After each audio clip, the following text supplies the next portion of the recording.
Pro Enzo Vidz, and this is the Ankle Breaker Podcast, episode number 21. 21 episodes in this afternoon, and this afternoon we are missing Rugby roundup due to his laptop being under repair, so he'll be back next week, just so you all know. But kindly enough, and very grateful to have Nick from Australia. We should all know who he is by now. I don't really need to introduce him too much, but yeah, Nick, thanks for coming on the show again, bro. It's been good to have you on the last couple of weeks. Yeah, no worries, bro. It's always good to come on the Ankle Breaker Podcast. Looking forward to ripping into all of the topics, and it's been good. Like the round of footy was good. Obviously, I was up at Broncos Cowboys yesterday. I had a lot of fun up there, but great weekend, and I'm keen to rip in with you. Yeah, bro. I saw your vlog actually just before, and I've got to say that was really good. It was good that you are. Yeah, that you're there. I think the travel to Brisbane was worth it, seeing your boys win by that much points, and and I can imagine you had the bragging rights now over Josh. Well, if we didn't win, I would have drowned myself in alcohol at a fucking bar up the road at the Caxton or something. Who knows? But yeah, great. It was a great time. Yeah, well, that's good that they won, and obviously my side has won as well, so that's good. It's good we got wins on the board.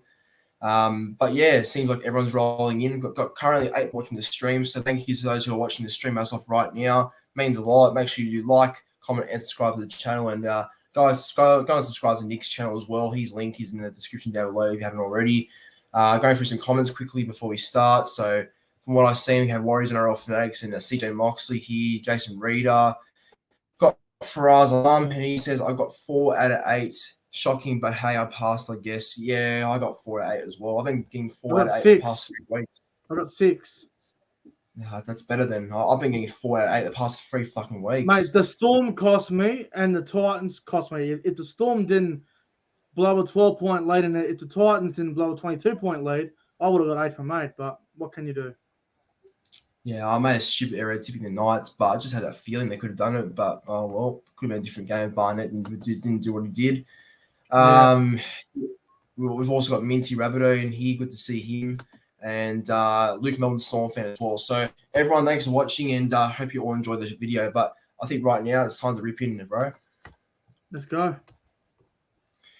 All right. So we're going to kick off with our round 3 NRL 2022 review. So basically going to review the round of footy it was and what we sort of liked about the round, what we maybe didn't like about the round in general. And I think the games as well definitely showed that this round was actually all right. Some of the games we had, a lot of games were close, a lot of games might have been blowouts, but it was a decent round, I thought. I think this was one of the better rounds of the whole season, in my opinion. So, Nick, bro, I'll ask you quickly, what did you make of round 3 in general? Yeah, look, I thought it was a good round of footy. Obviously, some of the score lines ended up being we had a few blowouts. Obviously, the Sharks blew the Dragons away. The Panthers blew the Knights away. The Cowboys destroyed the Broncos up there. And then we had a couple other, we had a couple of really sloppy games between Tigers, Warriors, and Manly and Dogs. And then we had a couple of really good games in Melbourne, Parramatta, Canberra, Gold Coast, and I guess South and Roosters to an extent. Overall, good round of footy. What I didn't like about the round of footy was the HIA bunker getting involved all the time, where some players didn't even have a concussion and they had to go off for HIA where they weren't even concussed, and they all passed their HIA. And I guess what I liked about the round of footy was a bit of unpredictability and teams throwing the ball around and using it, and I guess less 6 agains as well. I think everyone's adapted to the 6 again rule now, so I thought it was a really, really good round of footy. Yeah, I agree when you say less 6 agains, because it seems like the game's a bit better, and it seems like the competition in general is a bit tighter as well. Because I think we've all noticed actually about the 6 agains, the competition looks a bit tighter. You don't see big scorelines, and you don't see one team having that big advantage and the other club not. So it's a lot better now how the footy is without 6 agains. Seriously, they might as well scrap it because of how things have been and how better the game has been. So. Yeah, no, I agree with that. But look, like you said, I think it was a good round of footy in general. A lot of things I liked as well. Obviously, look, there's some bad things to some clubs. I guess Tigers was one of the low lights of the week, looking at how they were. Oh, God, that game was bad to watch. Jesus Christ. They've got fucking issues, and I don't know where to start with them. But yeah, they were obviously the worst club of the week. And, clubs like Cowboys, your side, and I thought Penrith again were very strong. So they continue to turn up and, continue to impress in the season. So, look, I like the round of football, I thought. And I really think that, this is probably one of the better ones of 2022 so far. Just quickly, also, I just want to ask, what was your game of the round in your opinion? Your game of the round for this game of the round. Well, look, there was a few real good ones over the weekend, but I can't go past the Melbourne and Parramatta game. I thought that was outstanding, arguably game of the year so far. That was my game of the round, but there was a lot of really good games over the weekend. I thought Melbourne and Parramatta was probably the best game as in terms of quality. Worst game was easily Tigers and the Warriors. Yeah, I agree. That Warriors Tigers game is shocking. I'm not even going to bother getting into that because I just want to ask you this. Over the weekend, what team disappointed you the most? I got to say, the Gold Coast Titans, they were really, really disappointing. They had that big lead and they blew it. And then a bunch of Titans fans went on social media and had a big cry about the refereeing and had a big cry about other teams' supporters, where I think they should just worry about themselves. Mate, the Titans for me, I thought they were really, really poor over the weekend. You can't be leading 22-0 and letting it go. Oh no, definitely not. I mean, they had that game up 22-0. Usually, a game of football is enough to win when you have 20 points. So it's their fault for really blowing that lead. And like you said, the Titans fans are trying to have Brisbane fans, I believe. That's who they're trying to sort of start the crowd. So they should just shut up. Don't blame the referees. They're the ones that. Don't blame the referees when you led 22-0. Fucking grow some balls. Accept the fact that you blew a lead, you choked, you lost. Move on to next week and bounce back. Until then, shut your fucking mouth, Gold Coast Titans supporters. Cry me a fucking river. Yeah. But apart from them, though, I think the Broncos are very disappointing as well. I really they were. They were dreadful. I mean, like, it was good. I think Cowboys deserved the win. They were excellent. They really outplayed Brisbane across the whole park. But they were good, man. Yeah, exactly. It's when it's a Sunday afternoon back at Suncorp. For like back at home. Obviously, Reynolds is first time playing there. You would think that all the momentum was with them, but they really didn't turn up. They were shocking. I was actually disappointed with Brisbane as well, but they got Warriors now, so. The Cowboys made 3 errors, and when you don't drop the ball, when you hold the ball, when you complete at 90% completions, you're going to be able to score plenty of points, and the confidence goes through the roof when you don't drop the ball. So only having 3 errors, it makes a massive difference. But Cowboys were the most impressive team over the weekend by far, I reckon. Yeah, no, they were, and I've got to say that they're starting the season pretty better than expected. So if they can go on with it, hopefully they can, for your sake, obviously. Yeah. I've got 40 comments since I last checked, so I'm just going to check these quickly and see what's happening. So all it is the talk about Ferrars versus Fanatics during the week. Broncos Warriors. That'd be an interesting game. There's a lot of big games coming up this weekend too. Yeah, you're right. It's going to be good, I think, and hopefully the round of footy is going to be good as well, like this round. But anyway, we'll move on to the first topic now, and this is one that's very controversial, and it's one that I guess we were both going to be angry about, obviously, and have every right to. And it's about what happened Saturday. So, game of the round, Storm Eels, obviously, like we agreed on. But there's one part of the game where I lost it. This was just stupid, and it's typical because the refs always, they always seem to miss when the Storm, do something stupid. But, I mean, I imagine you had the exact same fault as me, Nick. But when you saw Nelson do that deliberate dangerous tackle on McIntyre, the Parramatta front rower, and there was no penalty given, what were your thoughts of it? Because I was very angry because any other club we've got caught with that, but it's Melbourne and they get away with it. That's really how it is. Well, the fact that he come in swinging arm and he hit him right in the back of the neck, it was dirty. It was a dog shot. There was no need for it. And there was no penalty. I can't believe he got away with it. You see players nowadays, they get they get caught all the time. There's cameras everywhere. There's security footage.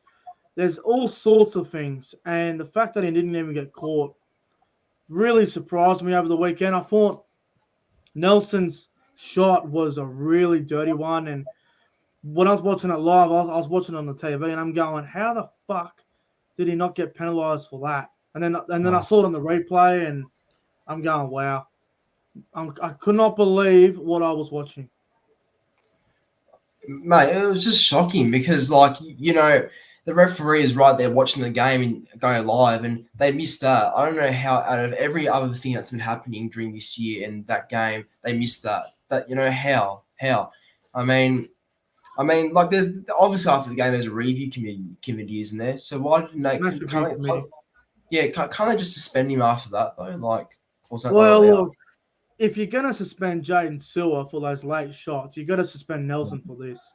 You can't be coming in third man in. And look, someone got sin binned over the week. No, Jaden Sewer's high tackle against the Sharks on Thursday night, mate. For me, it wasn't even a penalty. He got binned for it, and Nelson does something 10 times worse, and he gets away with it. But Jaden Sewer does a high tackle, and he goes to the bin.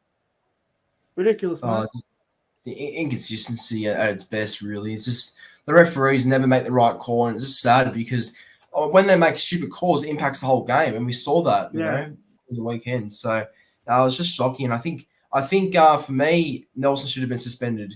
But if he was suspended, bro, like what would the maximum suspension count be, in your opinion? How long should he miss? I would have given him about 2 weeks for that, easily. 2 weeks for that. It was careless, cheap shot, no need for it. 2 weeks for me. I would say 3 to 2 weeks personally. Yeah, it was definitely a tackle that was suspension worthy, but didn't get caught. So he's lucky, but he's very lucky. I just want to add on as well. I know this isn't a topic, but I just want to add on as well, and I should have added it on actually. The Mitchell Barnett tackle on Chris Smith against the Panthers on Saturday. Now I didn't see it live because I was not watching the game at the time, but I watched the replays on Fox and everything, and I thought it was just shocking. That was a disgusting hit. That was obviously a dog move by Barnett. I think he really cost his team in the end, honestly. I think if he stayed on, the Knights wouldn't have maybe lost by that much. It would have been more of a chance of winning, I think. So that was a play that really cost his side of the game because he got sent off, and, it really changed the game. And, like, when you saw that, what were your thoughts on it? That was just terrible. Well, I saw a late shot in the line when I watched it live, and then I went, might be a penalty here to the Panthers. And then when they went to the replay and he come in with the elbow right in the head, I'm like, oh, no. He's fucked. He'll be getting sent off. And then, obviously, he got sent off for that elbow on Chris Smith. You can't defend it because it was a cheap shot and it was very dirty. And an elbow to the head always is going to be a send-off. Always going to be a send-off. But, look, obviously, Barnett's very remorseful, and obviously he feels like shit now, and that's understandable. And from what I understand, he made a phone call to Chris Smith to see if he was okay, and he apologised. Yeah. But as in terms of how long will he get, well, I'm not sure how long he's looking at, but if I was in charge of the NRL Match Review Committee and the NRL Judiciary, I would be suspending Mitch Barnett for about 10 weeks. Yeah. Because it was deliberate. He can obviously tell that Chris Smith was there, and he knew that, like, when he charged his elbow, brain explosion, exactly, and he knew it was right there. So, like, it's obviously deliberate. He can't say that it was an accident because he knew it was right there. It was just like you said, brain snap. That's a perfect example of a brain snap, and I would agree. I'd give him about 9 to 10 weeks. I mean, doing that's just very costly. It's a very ugly shot for the game, and it's just an ugly look for the game in general. This is things that we don't want to see in our game, obviously, and that's just a prime example, of what he did. So he's cost Newcastle and he's cost himself, I think. The one thing I do want to say about it as well, Lorenzo, is I just hope that Panther supporters and other supporters, I just hope they don't go on social media, they take it into their own hands, they send in private messages and tell him to go kill himself and all these terrible things you get. Oh, you effing dog, blah, blah, blah. You got to remember as well, Barnett is a human being, just like everyone else. He made a mistake. He's owned up to it. He's apologised. I just don't want to be hearing anything about, oh, Barnett's getting death threats and all these sort of terrible things. Mentally, I hope he's okay. But, yeah, he'll be looking at a long time on the sideline, probably 10 weeks for me. Yeah, see, that's a worry because we've seen this happen before. When there's been an ugly tackle or a dangerous hit, people have the audacity to go on Instagram or whatever to message them and say shit like, It happened to Latrell. Latrell, Adokar, a couple other players as well, actually, that have done things on this accident, goes on accident. Yeah. It's just it's very bad. But I hope he's all right, Barnett. I mean, I think he'll know he's made a mistake and he should, definitely move on and won't do it again, hopefully. So yeah, we'll leave it at that. But moving on to the second topic now. It's also a bit of sad news. This is based on one match winner from Saturday and one player that was looking all right in the back row, actually, I thought, to start the year. But, Ray Stone, Jack Hetherington, both players are going to be ruled out for the entire 2022 season. Ray Stone, ACL injury, but you got the match winner, though, and that's very courageous to be getting the match winner in a moment where you hurt your ACL. It's obviously it sucks, but it's a big play, and knowing that it's his last game for Parramatta before he goes to the Dolphins, does add a bit of emotion to that, I imagine, and it's just a bit sad, I think. And also, I was going to say as well with Hetherington, his injury's a bit weird. I think it's his shoulder, elbow he's injured. I'm not sure which one, but I think it's a shoulder. He dropped his shoulder out, and he has to have surgery. That's why he's out for the season. Yeah, thank you. Yeah, but so he's out for the year as well. So just want to ask a question quickly. So out of these two players, who do you think is going to be the bigger loss for the club, or for both Eels and Bulldogs, respectfully? And how just who do you think in general is going to be the bigger loss for both clubs? I would have to say Ray Stone. I think Ray Stone brings a lot of energy to the Eels off the bench. I think his impact on the weekend it proves that, and I thought he was very good in the weekend. Obviously, scoring 2 tries in about 10 minutes. In a 10-minute period, and obviously doing his ACL to win the game for the Eels. I mean, if you're going to do an ACL, you want to do it when you're going to win your team the game of football. So obviously you don't want to see anyone go down with an ACL injury, because ACL injuries are dreadful and you're out for a long time. But if there's ever a time to do an ACL and to win the game, Ray Stone did it at the right time, and obviously it's very, very sad, and hopefully his recovery goes well soon. Obviously he's off to the Dolphins now. But last game in an Eels jersey, wins the game for the Eels against the Melbourne Storm down there in Melbourne. A very incredible effort, and massive loss for the Eels off the bench. I think Bryce Cartwright probably comes onto the bench now. And as for the Dogs, Jack Hetherington, well, Hetherington, very solid footballer, but I mean, let's be honest here. I think Hetherington's a replaceable player. I don't think he makes some big difference to the Dogs. Yeah. He gives away 2-3 penalties a game. He doesn't mind being offside here and there, but Ray Stone, by a bit. I reckon is a very big loss. Yeah, that well said. Well said based on Ray Stone. I think Ray Stone adds that versatility, as you know what I mean. He's a very versatile player. I think, because on Saturday he was playing out of position, wasn't he? He was playing the centres for a bit. Yeah. He played a couple of roles actually, and being out of position, he still sort of played a role in that win. So it was a big one as well, because he obviously got the match-winning tries. So credit to Ray Stone, and hopefully with surgery and the recovery time for when you get an ACL all goes well for him, because like I said, it's not obviously a very ugly injury to get, and it's terrible to get as well. So I really hope he's doing okay, Ray Stone, and he will be a big loss. But as for Hetherington, I think, maybe will. I think he is replaceable, because Dogs have plenty of depth. But, the whole offseason, they've been training very hard in that back row. Obviously, he wants to make a change to sort of, as in change, because he's been playing in the middle as of late. But I guess, he moving to the back row obviously limits the amount of penalties he may give away and everything. And I think he's worked really hard on that in the offseason. So I guess that all that hard work kind of goes to waste now when he's out for the whole season. So I guess that's going to hurt. But they've got depth. They've got Wardell, who's probably going to play there now, I imagine. Or Wardell probably, Yeah, and they've got guys like Stimson there as well. So they're he's replaceable. He's replaceable. But obviously both bad losses for both clubs and that. So, but I just want to ask as well, with Ray Stone, do you think he was always going to hold a place in that bench for Eels, or do you think he was? For me, no, I don't think so. But Brad Arthur obviously seen something in him that he wanted. Like, obviously saw something in him, and he was on the bench for the Eels, and he was doing a pretty good job there for a while. And obviously last year in that semi-final against Penrith, he threw that dreadful pass, and a lot of Eels fans wanted him going there, and a lot of Parramatta fans wanted him going for ages. And obviously he scores that try on the weekend, and now everyone's calling him a hero. So bit of contradiction there from the Eels supporters. But Ray Stone, man, solid player, but at the Dolphins under Wayne Bennett, he'll do even better now. Yeah, I agree. I totally agree with that.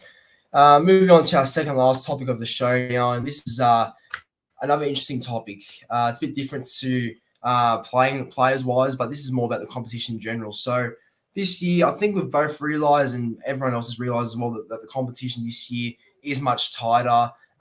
We'll discuss this before with our round 3 review, but just when you look at the ladder, I know it's only early days. I know we can't judge too much in 3 rounds, but no one expected to see the Cowboys, Knights, Sharks in the top 4 after round 3, and no one really expected to see Manly, Roosters, and Dragons in a way to be that low, and South's outside the 8.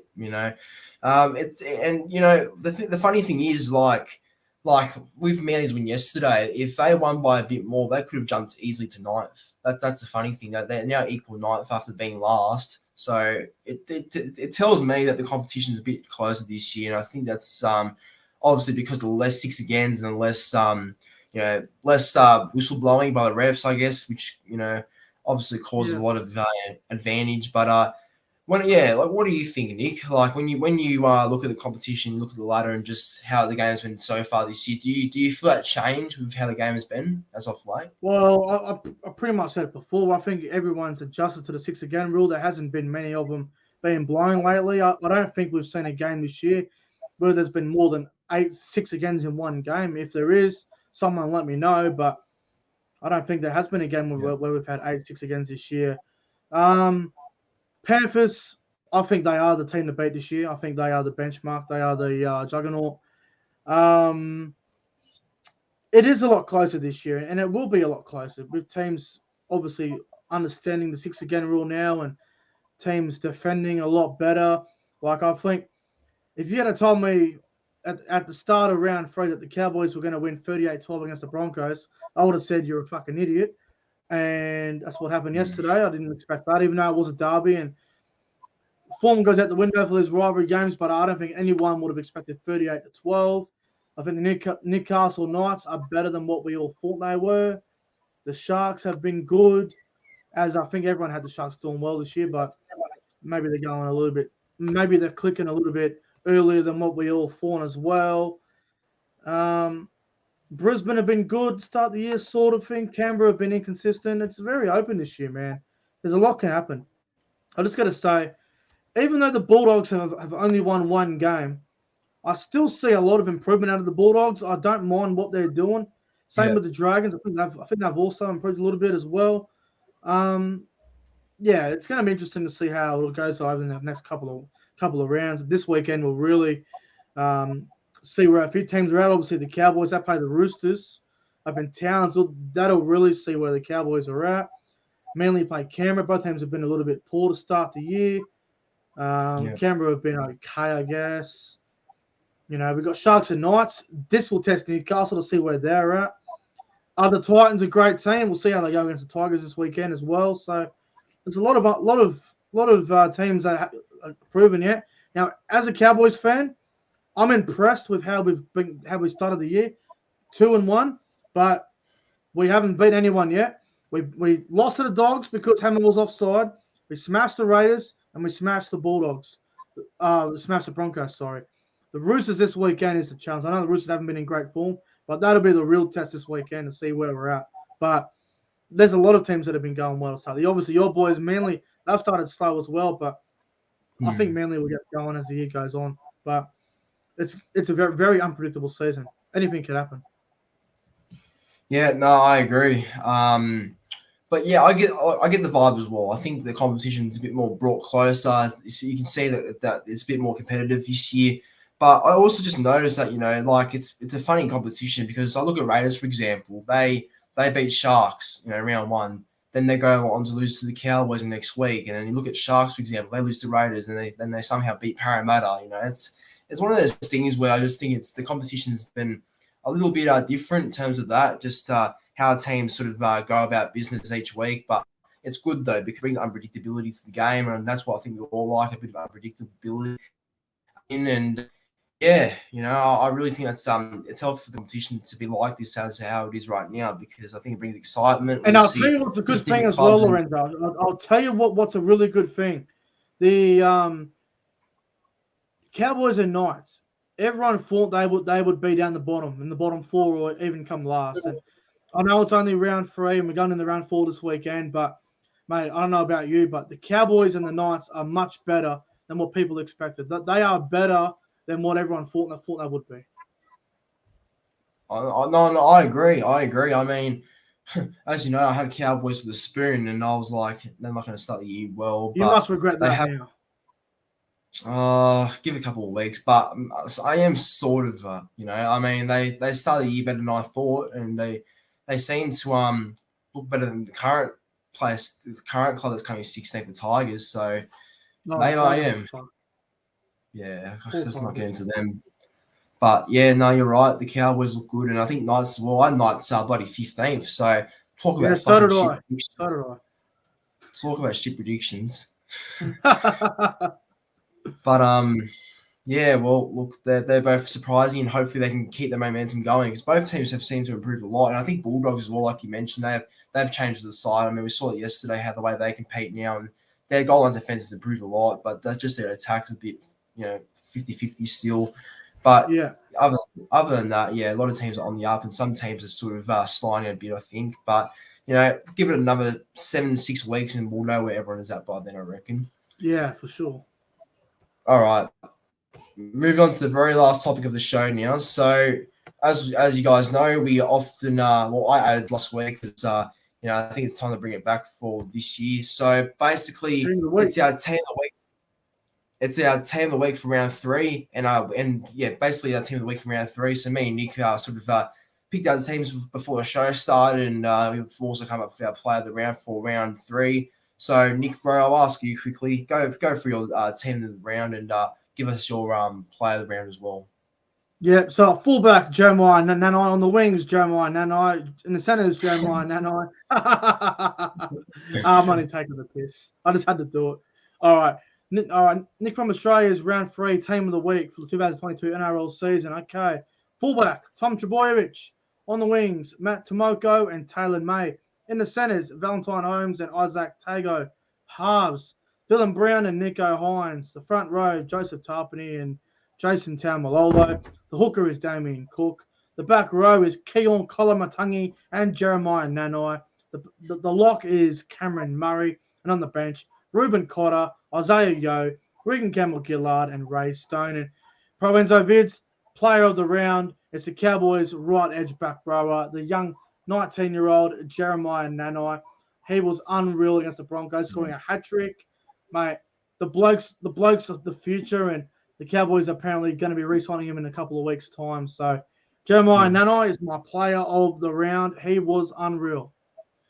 Well, you better re-sign him because he's the future. He's an absolute gun. Like, this was probably the best game I've ever seen play his whole entire career so far, and he's got a bit of a strike for back row as well. So I don't mind the look of him. So well predicted team there, I think. And so not predicted team. Well put together round 3 team for this round. All right, going from mine now. So at fullback, I had Latrell Mitchell. On the wings, I had Wagga Blake and Taylor May. In the centres, Valentine Holmes and Isaac Tago. In the halves, Jerome Luai and Nico Hines. My props were Josh Papali'i and Regan Campbell-Gillard. My hooker was Ian Cook. Back rows Keon Matangi and Jeremiah Nanai and Locke Cameron Murray. And on the bench, I had Reece Walsh, Isaiah Yeo, Ray Stone, and Siosiva Talakai. And my player of the week, well, I'm going to have to agree with you here, Jeremiah Nanai. Nanai was just fantastic. And, yeah, I think he deserves a lot of praise at the moment. So well done to Nanai and a great game. And, yeah, well done to your Cowboys in general. I mean, mate, it's fucking good. It's really good to see the Cowboys starting the year off well. I'm in a great mood with the Cowboys playing good footy. You'll love to see it. Cowboys getting a little bit of positive stuff in the media now instead of all this Tamalolo wanting to leave bullshit with Todd Payton. Yep. Yeah, it's so good to see. It's so good to see the Cowboys starting the year off well and a lot of positivity around the Cowboys for first time in quite some time. So up Jeremiah Nanai for player of the round and go you fucking Cowboys. I can't wait for Saturday night against the Roosters. It might be the game of the round. It's one of them anyway. Can't wait. Tell you what, I'm looking forward to that game. I am looking forward to it. I mean, I'll tell you what, I think Cowboys are a fair chance. I'm going to put it out there. I think yous are a fair chance of actually winning that game because I don't know. Roosters obviously are a great side, but as of their recent form, they've been very up and down. But anyway, wait till Saturday for that. But, bro, again, thank you for joining the Ankle Breaker Podcast, episode 21. A very good episode, and thank you for coming for Rugby League Roundup today. Really do appreciate it. No worries, bro. Anytime. And look, if you ever need me on, just, you know where to find me. Just send me an Instagram message or whatever. And, yeah, no dramas. But, yeah, go the Cowboys, and hopefully we can keep our fucking form up. 100%, bro, 100%.